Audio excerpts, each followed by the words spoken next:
Welcome to the Digital Forester Podcast, where we talk to foresters about how they are using digital technologies in their day-to-day forestry work. Hey, everybody. Welcome to the Digital Forester Podcast. Today, I have a very cool guest that I'm super pumped to have a conversation with. His name is Swapan Chaudhuri with Deeplai. He's the CEO and co-founder. And Swapan, how are you doing today? Thank you, Kevin. It's great to be with you here, and I'm looking forward to have a great conversation. So let's jump into it because I'm really excited to have this conversation with you. And I think our listeners are going to be pretty pumped to learn about what you've been up to at Deeplai. And so maybe to start things off, what's your background? I know looking at your LinkedIn profile, I didn't see a bachelor's in forestry or a master's in forestry or a PhD forestry. So I was scratching my head going, there's got to be an interesting story here. Oh, well, is there one? Oh, yeah, sure. So I have a master's degree in economics, and so my entire life I was working in business for close to 20 years for large global companies. And I was running the local operations here in Poland and in Central Eastern Europe. So I think everybody can recognize the names as Xerox or Kodak or Videojet technologies. I learned a lot. Was great time, and then was one day when I said, "Okay, let's go for your own entrepreneurship. Corporate is nice, but always there is an end to everything." And what brought you to the forestry space, or maybe for Deeplai, and for our listeners, it's Deep, DEP, and then LAI. I thought it was Deeple AI, but so upon correcting me, he's like it's Deeplai. But what's the genesis story of Deeplai? Okay, we have put together the name of our entity as a deep learning with AI. So that is a Deeplai. And based on the experience I gathered during my career, I have a co-founder who is a CTO, so he has a IT education, and also many years we're working in for different companies in the IT world. And so we sat together and said, okay, we want to develop our own technology, which will enable and solve the problem of product identification uh, when we are focusing on natural products. Because I learned in my career that I know all the technologies used for product identification and the processes in all the industries, and always there is issue with natural products. You can't just print a code on a timber because of the surface and of the natural place as a forest where you harvest it. So it's a big challenge. Yeah? So how do we identify a timber log? It means, after we harvest it in the forest, and how do we have the capability to get a transparency into traceability? So we did some investigations, and we saw that it's a huge issue in the industry. And at the beginning, we believed that the computer vision, AI and ML, is really getting every quarter better and better, will enable us to build a software system capable to identify every log just by the image processing and image recognition part. And yeah, and that's why we entered the beautiful industry of forestry, and we're very happy we took that the decision. Yeah, I'm chuckling inside because the way you describe it, this beautiful industry, and yet it's a technology you developed. I'm also assuming there's probably some elements of frustration. But before we share some of those funny stories, with the whole timber identifying a log, was that something, Swapan, you just woke up and based on what you described, you're like, oh, the light bulb went off, or was there a certain event in your life, or you and your co-founder CTO that someone mentioned something in passing, or was it the legislative EU deforestation, that requirement, that legislative, I believe it's a legislative piece that prompted you? But was there a certain spark that allowed you to connect AI with, identifying a timber and then figuring out how to execute and go forward? Oh yeah, oh yeah. We're pragmatic. So first, we did a lot of research to choose the industry we want to begin with, yeah, and adopt the technology. So I'm sharing that, and even I speak to people who are in the industry for 20, 30 years. They do not know that information. There is a very interesting Boston Consulting report. I believe it's mid 2020. And it is describing that the total value of the industry is over 150 trillion US dollars. Yeah. And if we can compare this huge amount of money to having an understanding how much it is, yeah. So if we look at the stock exchanges worldwide, at that time, to compare apples with apples, there were around 75 trillion US dollars. So the value of the industry is twice the value of the all stock exchanges worldwide. Yeah. So I think it's a good reason to be in the industry. Or Then we went through the entire process to analyze what is the certification process. So how they're identifying it, I mean, today. Yeah. And first thing which really struck my eyes was, so you need just to prove 70% of your volume, which is under audit, that it's complying. What in other words means 30% you don't need to prove. So, and then we read a lot of reports of the World Bank, saying that, all the illegal activities in the industry are costing 15 billion US dollars annually. And we're thinking, wow, big numbers, great industry. We like wood. Okay, let's go for it. Yeah. very cool. Very cool. So you mentioned when you looked and did this assessment, because I believe Deeplai is about just over 4 years old. Yes. And as you're looking at this, maybe to put in context for some of our listeners, how your technology works before we get into the weeds. But how are things done now? And so when you were doing that environmental scan or that assessment, and I suspect you're probably scratching your head thinking, we got this asset valued at this, and we're doing this in a very archaic or maybe old school way. What did you find? Like, what did you find patterns of, there's three different ways of how it's being done, and this is why we think. But what's the status quo? How are people doing it now that you're still scratching your head trying to figure out? You should be a one of my customers. Yeah.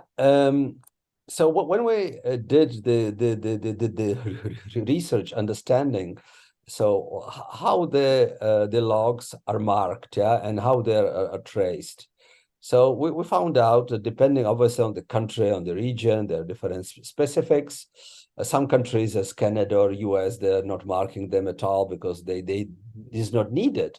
But when we look at the countries in Europe where we're based, yeah, so these are plastic tags with a pre-printed barcode or data metric code, or pre-printed code on a metal tag, or RFID tag, or you're using ink spray just to spray a number. Yeah. So basically, we're looking at that, and we ask ourselves, why these guys are using so eco-unfriendly consumables? So why you are bringing plastic to the forest, yeah, or why you're bringing metal? Not speaking about RFIDs, even electronics, yeah. But are the guys happy in using those technologies? No, they're not. The tags are cracking, they're being lost. You never know if they were being placed at the right location, because there is no traceability. Basically, you can use it and you can apply it wherever you are. Yeah.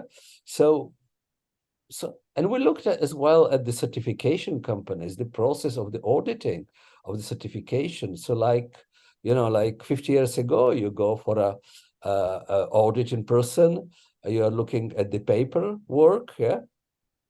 I mean, as you know, ink absorbs, the paper absorbs any ink you put there. So any information, you can put on ink. So basically no digitalization really, yeah. Everything run in a very, I would say, basic way.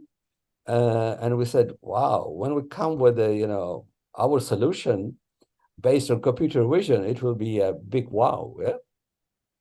For sure, for sure. So that's probably a good segue for us to maybe talk about the TimberID technology. So maybe introduce us to how TimberID does it and what's novel about it. And I have in my head about probably 500 questions around how some of this works. It's I think it's really cool. But maybe introduce our listeners to what TimberID is doing and how it's different. Sure. So just to keep the path, we began, as I said, with the computer vision. So we built the technology based on a SaaS platform and a mobile app. Yeah. So simply you're sourcing an image, automatically it is being transferred to your database, and there we put together a number of servers which are processing the image. We call it at the first level to do the standardization, yeah, and then we do the image recognition, part, yeah. So it is complex, it is process, especially that we need to understand that the quality of the image sourcing is very different. We're in a forest, where in different seasons of the year, different timing of the day, etc., etc. So it was very important to get it to the right level. We completed that, and we said, okay, now we can launch it. Let's go to the customers, show it to them, and get their feedback. So at that level, we achieved around 90% accuracy. Yeah. So quite good. We said, 90% accuracy comparable to other industries using as well the computer vision part. I think we're doing well. So market standard, we achieved a good level. So the first feedback was, wow, great. You're not coming to just tell us, give us money, what we're capable to do for you, but you're coming with a ready-made product. Wow, that's cool. That's not usual, yeah. And then we did a number of pilot implementations, and at the end of the day, yeah, 90% is nice, but not good enough, yeah. Because I said, but look, if today 70% is good for you, because 30 you don't need to certify. So I think 90 is better than 70, just basic math, yeah.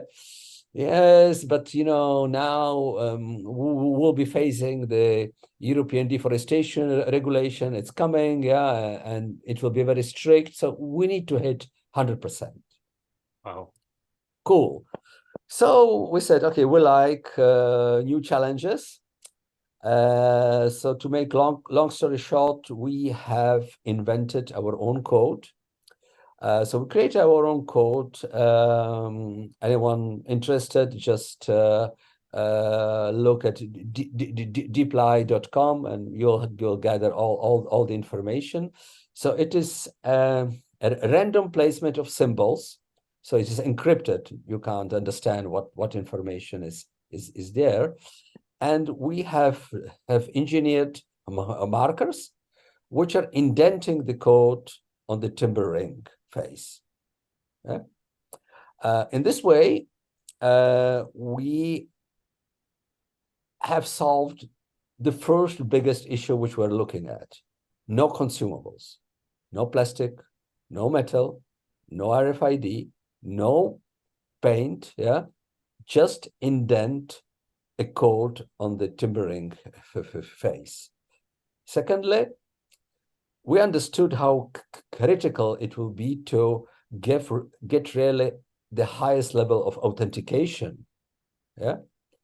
So we have designed the code that it is being created at the forest.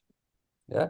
So there is an electronic device which is creating the code, and the code is created based on satellite data. So you can use it whenever you are. Even the GSM connectivity is not there. We don't need it. Yeah. You get the data. We have the exact geolocalization. We have the date. We have the timestamp.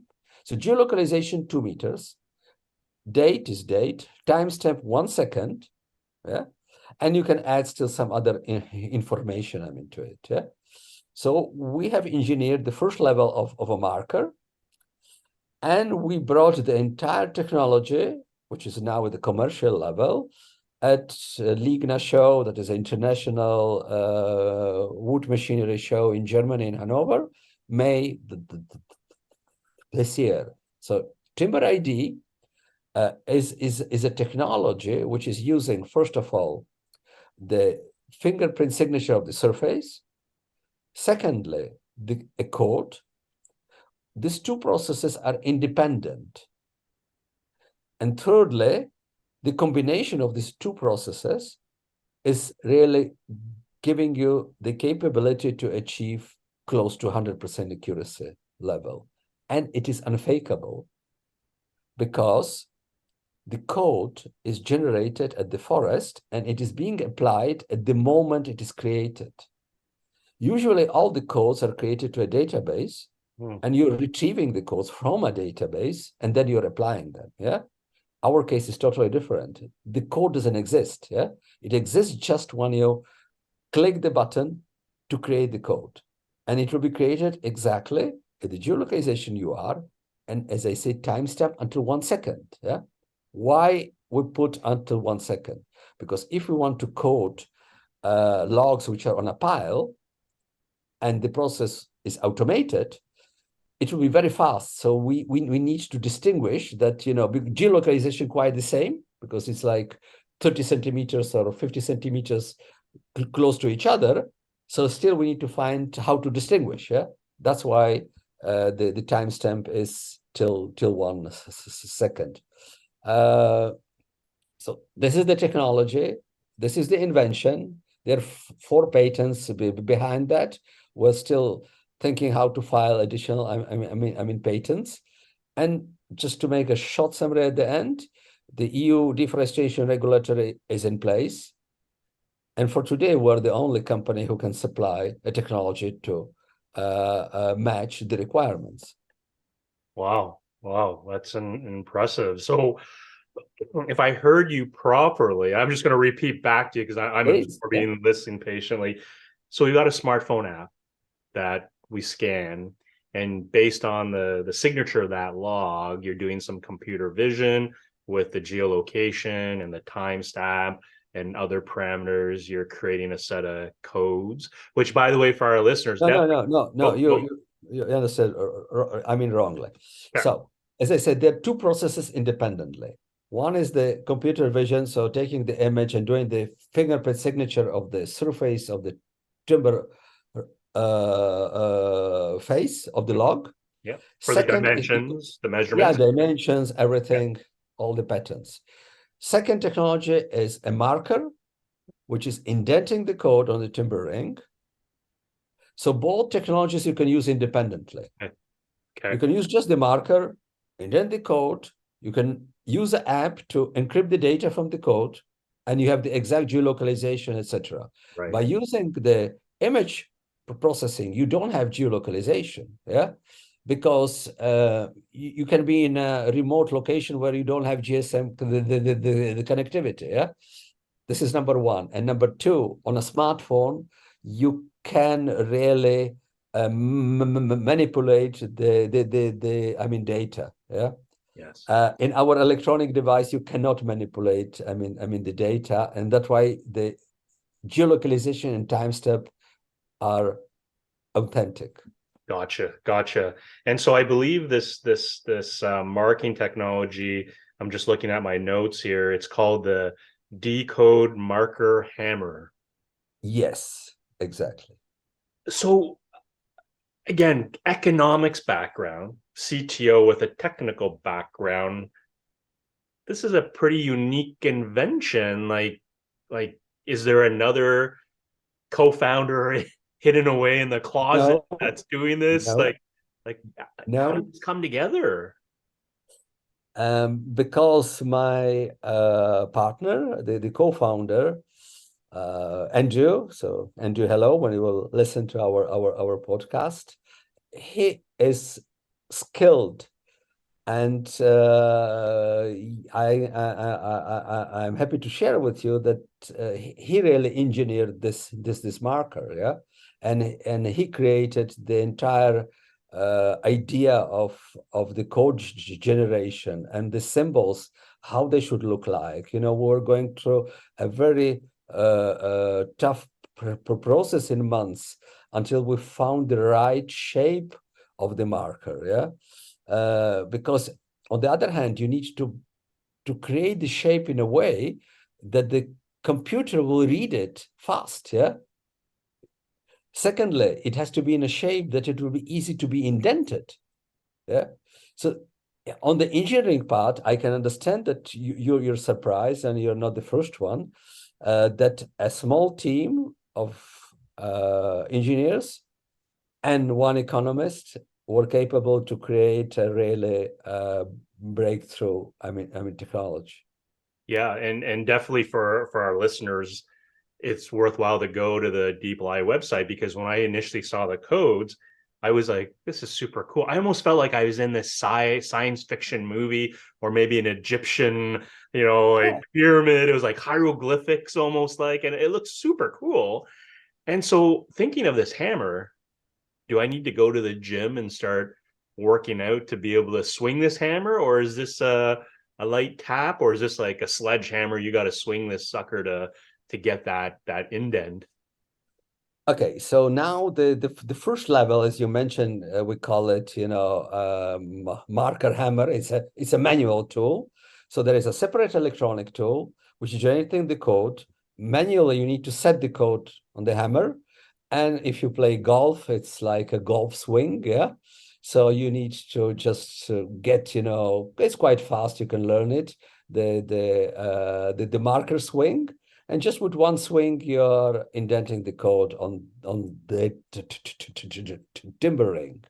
But also to get everyone excited, we're launching in few weeks even. It will be an automated device. So it will generate the code automatically. It will set the code automatically in the marker. And by using electric power will indent the code on the timbering. Yeah. So if I can just give a comparison, it's like you would have equipment and you would drill a hole in your house. Yeah. So this kind of size and weight of equipment, you need to hold in your hand, press two buttons, and that's it. Everything is done. So then you don't need to use your power for the swing. Yeah. Yeah. So I think I would fall into the camp where I have to wait for the new device, because you said it's like golf.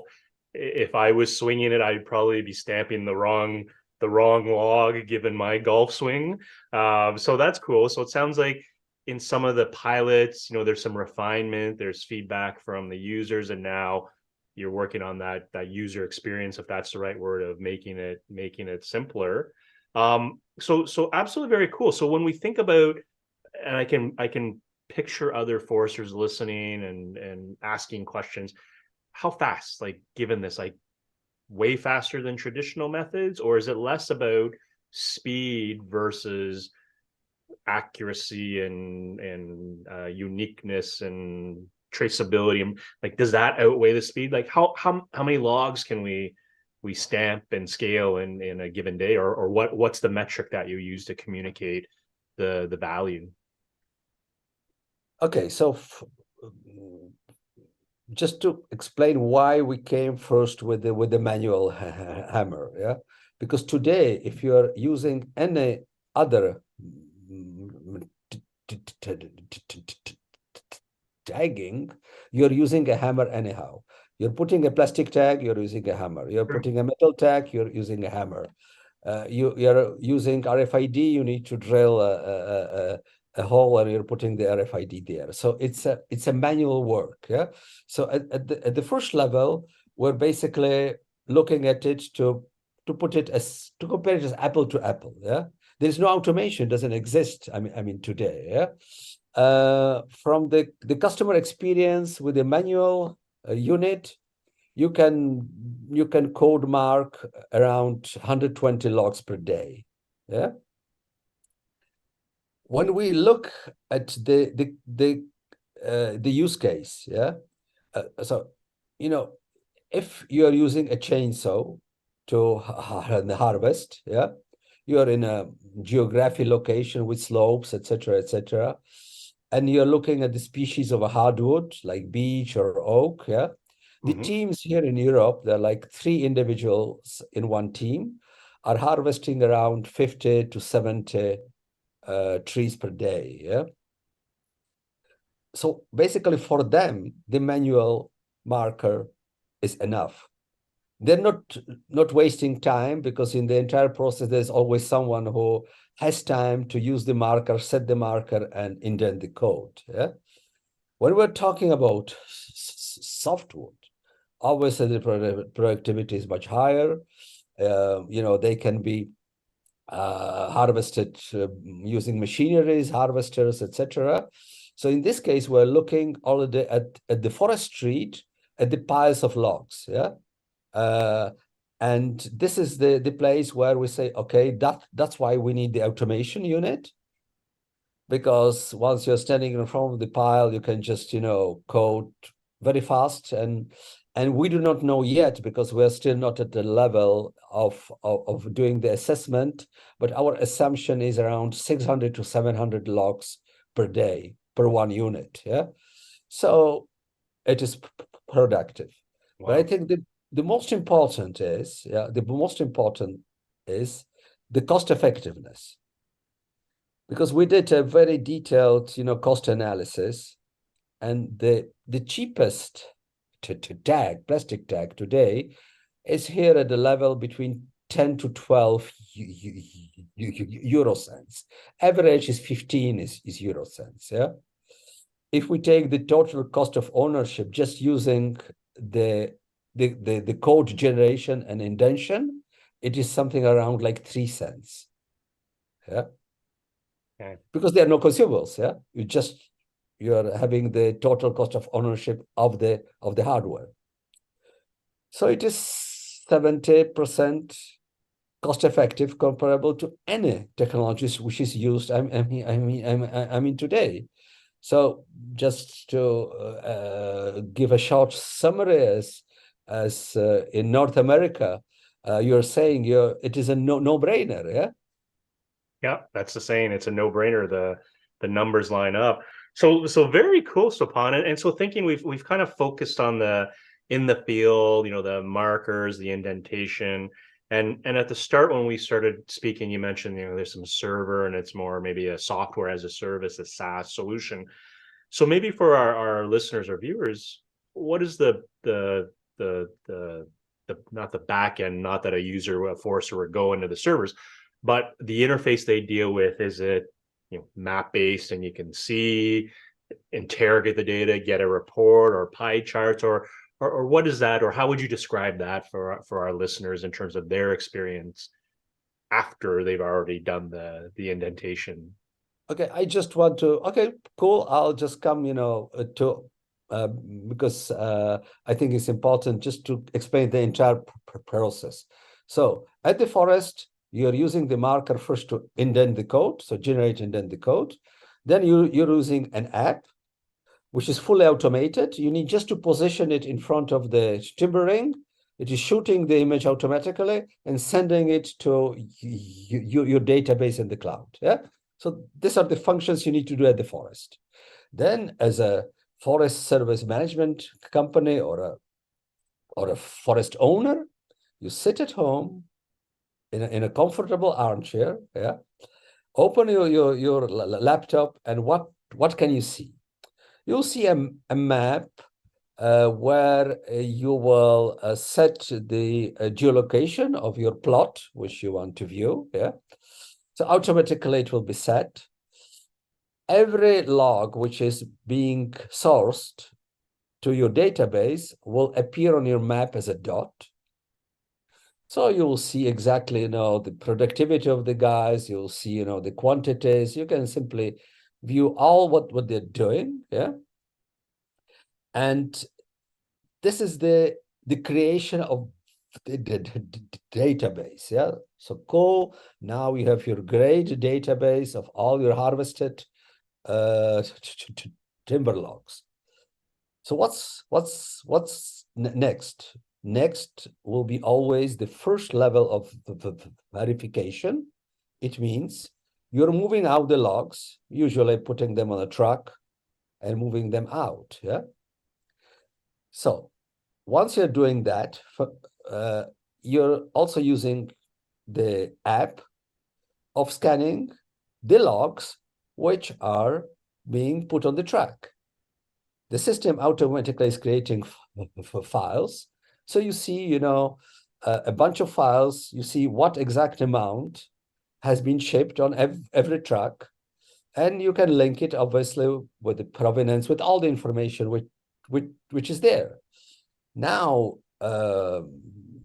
depending on your location, where you are in the process, you can either directly sell it to a sawmill. Yeah. So the truck is driving to a sawmill, or you're putting in a container for export, or you're putting on a vessel, you're transporting, or you 10 times change the ownership. Yeah. In the meantime, in trading. Yeah. But still at the end, you'll come to a production. You'll come to a sawmill, right? And at the sawmill, you'll scan the log, and you will know exactly from where it is, because there'll be also the data of the forest ownership, yeah, of the plot. So you can easily get in contact, even you didn't buy it as directly, you bought it from a distributor or something. You can get back to the owner, you can do any verification you want in the entire process. Yeah. That's Very cool. simple and cool. Yeah, absolutely. Absolutely. So sounds like amazing technology. How was the adoption from the forest industry when you started rolling them out with your pilots? Because I laugh at your story where folks say the requirement's 70%, but I want 100%, and yet they don't have the capabilities to do anything right now. But I think these are foresters in general. Don't get me wrong. I love my foresters to death. But was it a smooth path in terms of getting them the market that you're targeting, the foresters using? Was it easy to convince them? And if not, were there some patterns that you saw in terms of resistance, or Swapan, this is how we've always done it, you're not a forester, you don't know what you're talking about, right? Share some stories there. Was it just smooth sailings, or was it typical of any new technology entering a new space?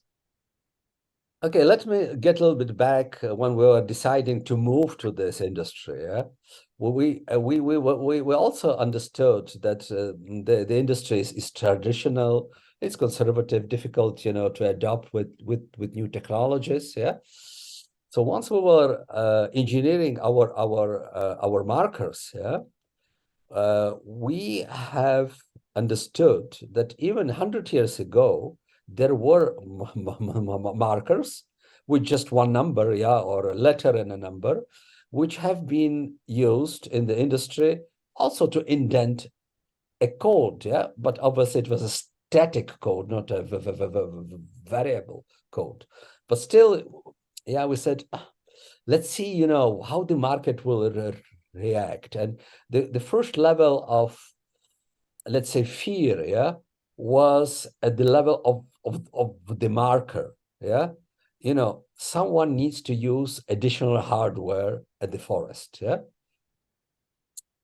And we were so surprised in Germany when we were, you know, at the show,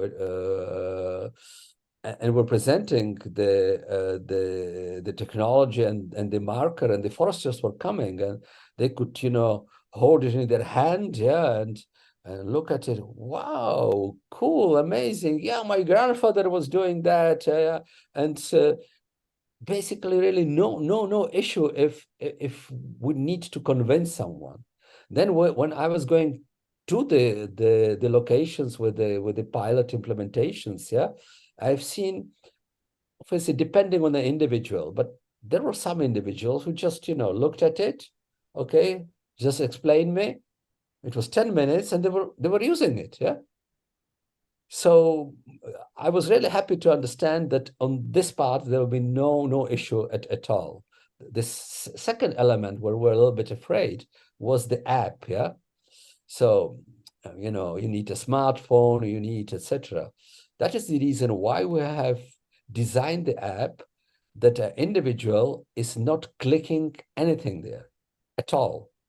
He's just opening the app and clicking that he wants to image source, yeah, positioning it. There is a circle which is giving him indication red, green, yeah. So just, okay, twist here and there, and the image is shot automatically and sent automatically.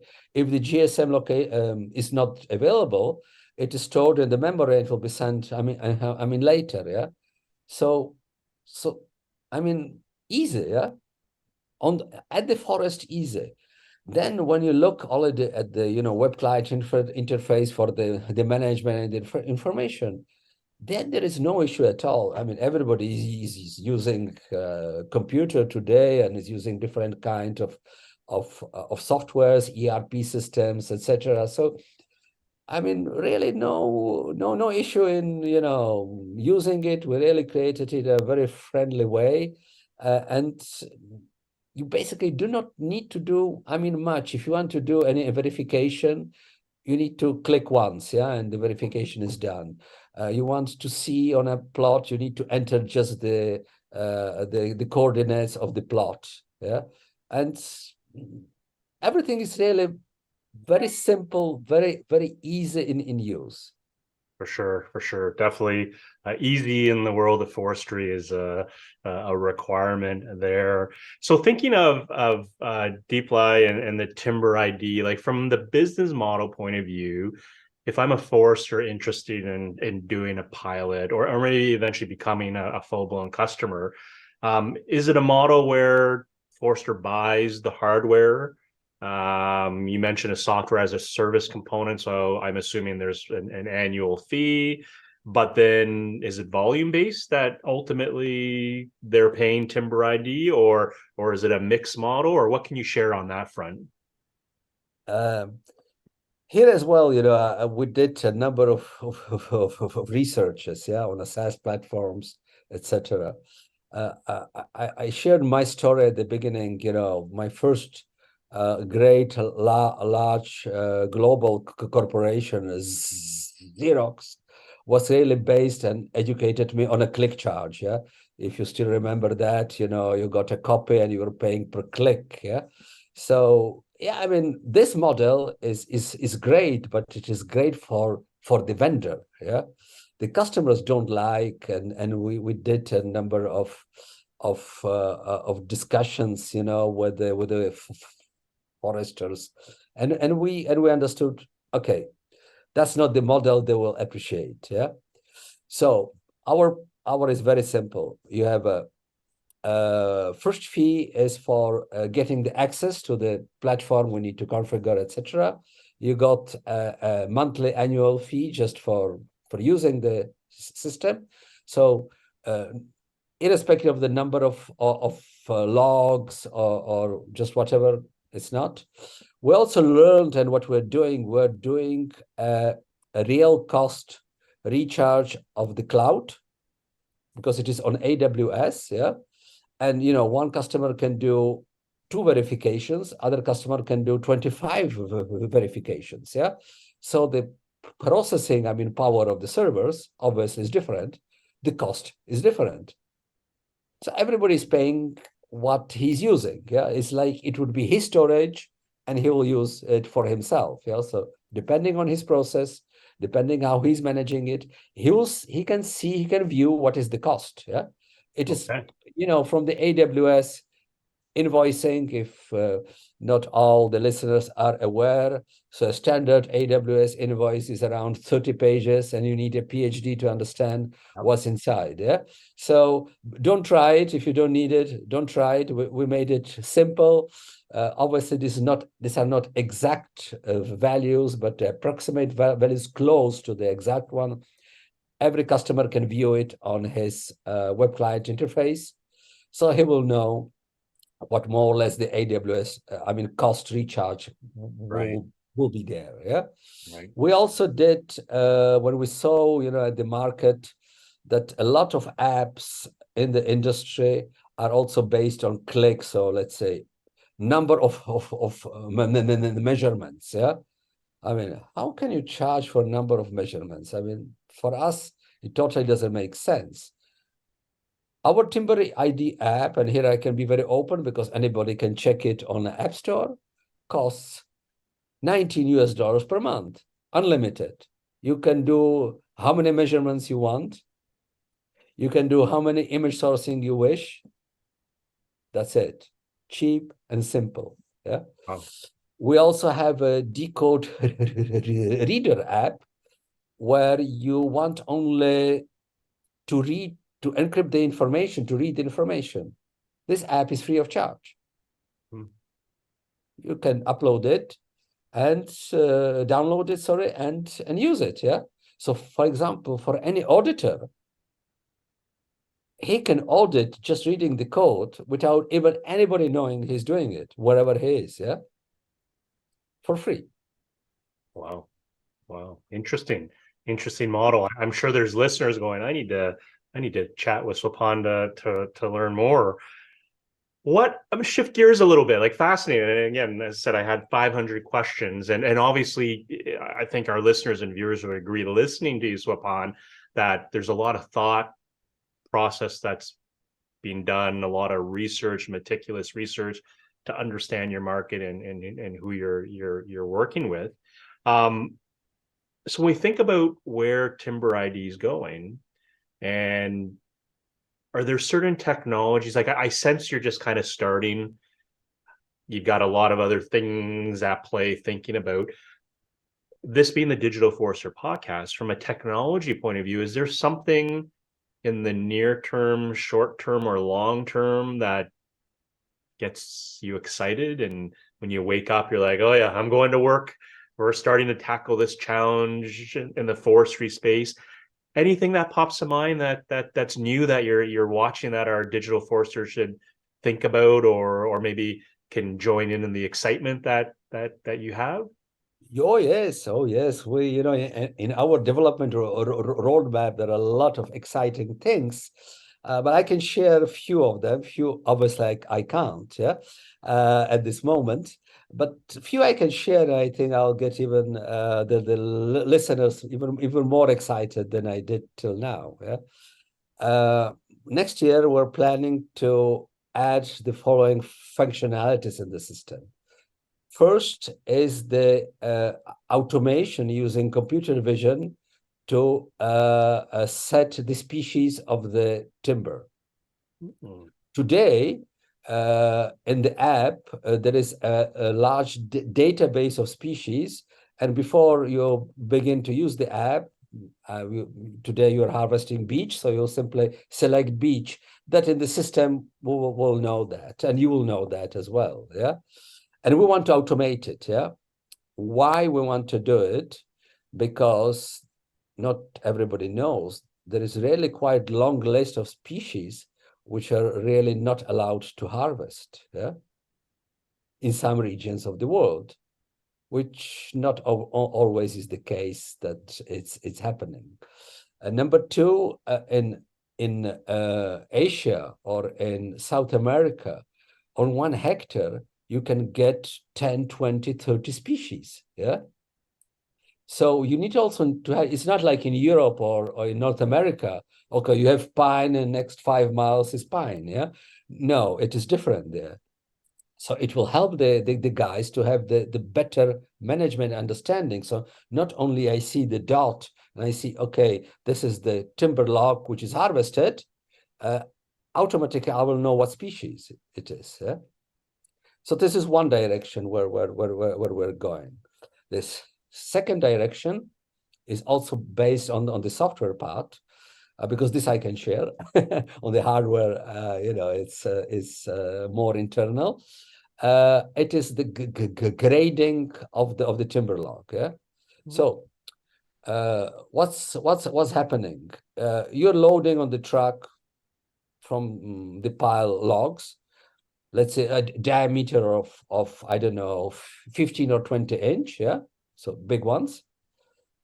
And you do not know, because you don't have this, knowledge, that one log, even 20-inch diameter, the grading is not qualifying it to be used as a sawmill. Yeah. So why shall you bring it there? Yeah. And why the guy should still, just get rid of it? Yeah. Waste of time, money, everything. So if when you're scanning the first verification, it will pop a red light. Yeah. Bad grading, leave it, yeah, leave it at the forest, don't pick it up. Yeah. So this is something which also excites us, and I believe a big value to any forester using the technology. And to make a comment on the hardware, more automation, that especially in the areas where the harvesters are used, yeah, you don't need to move back and say, okay, I need to use a manual equipment. Yeah, even if the unit is automated, yeah, but still a human work needs to be done. So the question is, how do we want to automate the process in order to have it really labor free? Yeah. I'm already connecting the dots in my mind based on those 3 examples on a possible path that TimberID is going. Fascinating.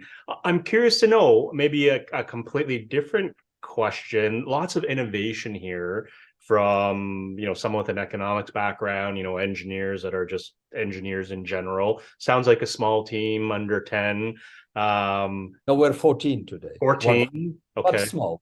Yeah, so small. And is this, have you raised funding like seed or anything? And because I feel like there's a bit of patience, and then there's a lot of research, but then there's also some forward thought. So that's my question is where is the passion coming from? And then following on from that, being in Poland, and this is me not knowing the innovation ecosystem very well in Europe, is, I think you said Lublin, if I Yeah. heard correct. Is this like an innovation hub in Poland, or the innovation hub, or you're kind of shaking your head saying no? So yeah. So maybe tell me more about how. Yeah, I'm glad actually, you're asking this question, because here my story is not so beautiful as the previous technology part which I was sharing. Yeah.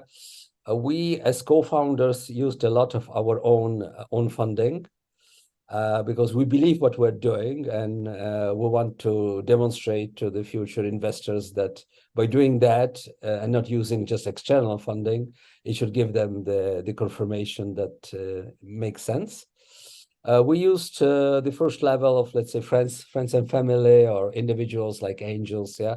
So this round we went through, but unfortunately we didn't find any large investor. And as a deep tech company, yeah, because software and hardware is classified as deep tech or climate tech, you can put it, because obviously it's impacting.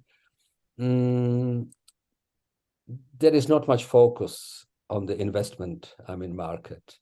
They're talking a lot. It's nice to be ESG. It's nice to support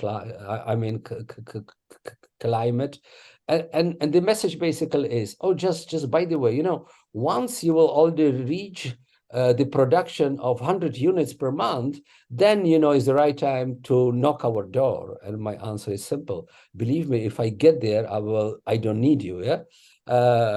Because the actually, for today, the biggest challenge we're having, we have not enough funds to fulfill our orders, because we need to move to a production assembly facility of the markers, yeah, of the hardware.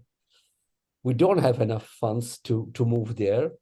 We're talking to, I don't want to put names, large industry, players. And yes, yeah, good to the corporate ventures. Yeah, oh, cool. Yeah, everybody has time. Everybody is polite. Everybody is nice. Nothing much is happening till now. Yeah, so we're trying to attract private individuals with equity.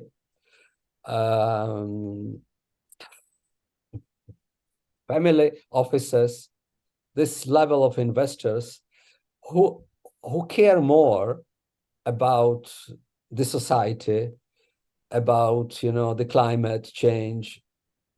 Not only are talking, I almost stopped talking to venture capitals. I think it's useless.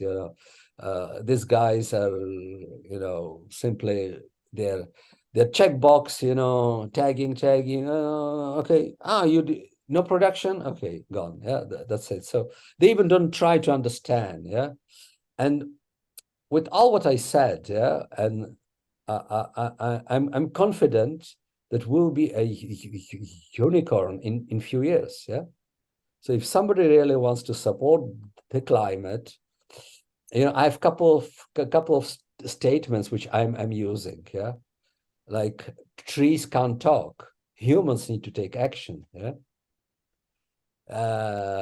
Or let's behave as would be planning still to stay on our planet. Yeah.